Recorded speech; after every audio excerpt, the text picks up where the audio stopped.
দিন যত গড়াচ্ছে বাড়ছে সূর্যের চোখ রাঙানি। দীর্ঘ প্রতীক্ষার পর সামান্য বৃষ্টি হলেও ঘরে বাইরে কোথাও মিলছে না একটু শান্তি। স্বাভাবিক মানুষের জন্যই যখন অবস্থা বেগতিক, তখন উচ্চ ঝুঁকিতে শিশু ও গর্ভবতী নারীরা।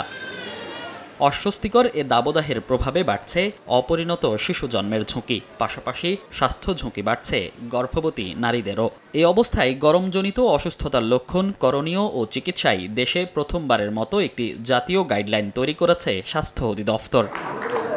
রোববার রাজধানীর হোটেল ইন্টারকন্টিনেন্টালে national guideline on heat related ইলনেসের মোড়ক উন্মোচন করা হয়। গরমে মানুষকে স্বস্তি দিতেই এটি প্রস্তুত করা হয়েছে বলে জানান স্বাস্থ্যমন্ত্রী ডাক্তার সামন্তলাল সেন।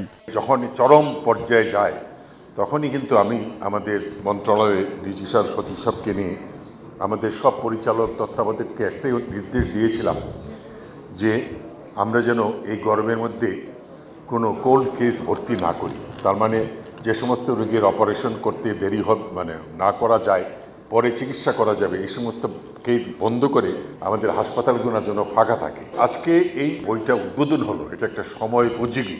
বিকাশে কম খরচে ক্যাশ আউটের লিমিট বেড়ে 50,000, প্রিয় এজেন্টও 2টা।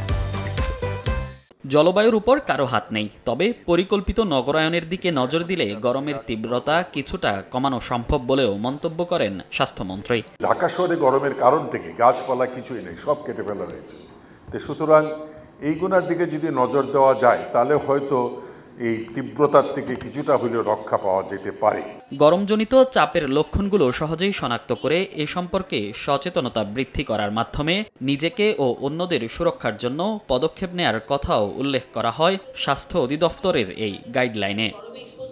মনির হোসাইন, সময় সংবাদ, ঢাকা।